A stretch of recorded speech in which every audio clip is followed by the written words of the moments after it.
international space research experiments. Houston now controlling the flight of Columbia, the international research mission finally underway. Roger, roll, Columbia. Columbia now rolling on to the proper azimuth for a 39-degree inclination to orbit. Shuttle in a heads-down, wings level position for the 8.5-minute ride to orbit. 30 seconds into the flight, the 3 liquid fuel main engines beginning to throttle back in a 3-step fashion to 72% of rated performance, reducing the stress on the shuttle as it breaks through the sound barrier.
This is the Indonesian vessel. She's come the longest way, I believe, the Niwaruchi.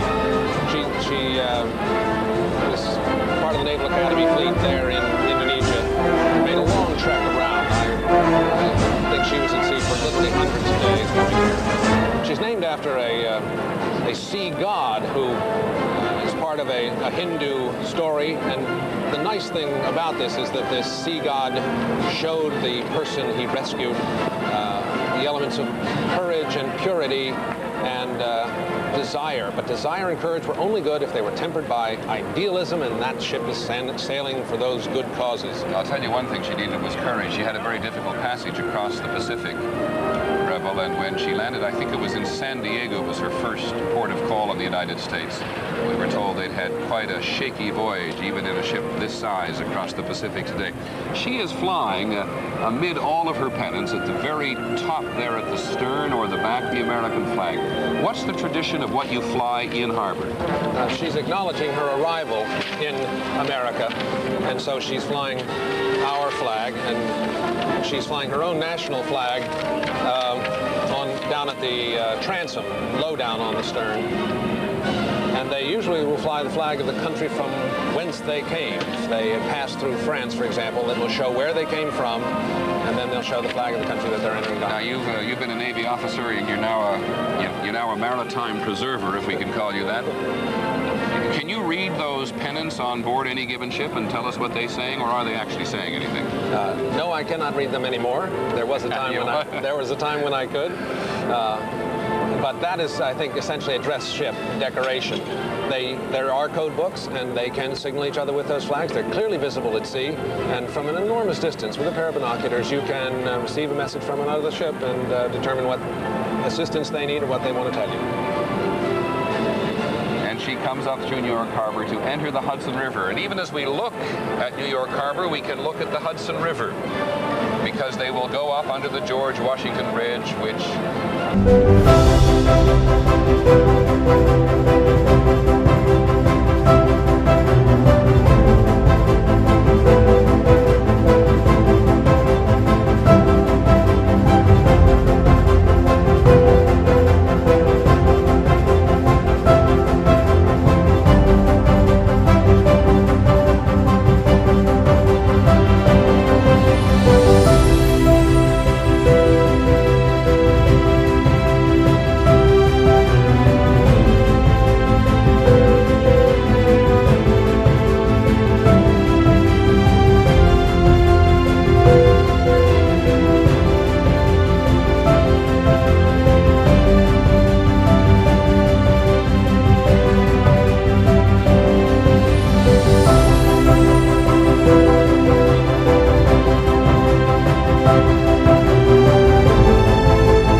making his 18th Rose Parade appearance. Unity in diversity is the motto and theme of the Republic of Indonesia's float in honor of the 13,677 tropical islands that make up their country. The centerpiece of the float is a 56 feet high giant jatayu, a Balinese version of Indonesia's national symbol, the Garuda, which is a legendary bird symbolizing goodness and peace. This breathtaking float has won the international trophy for most beautiful entry from outside the continental United States.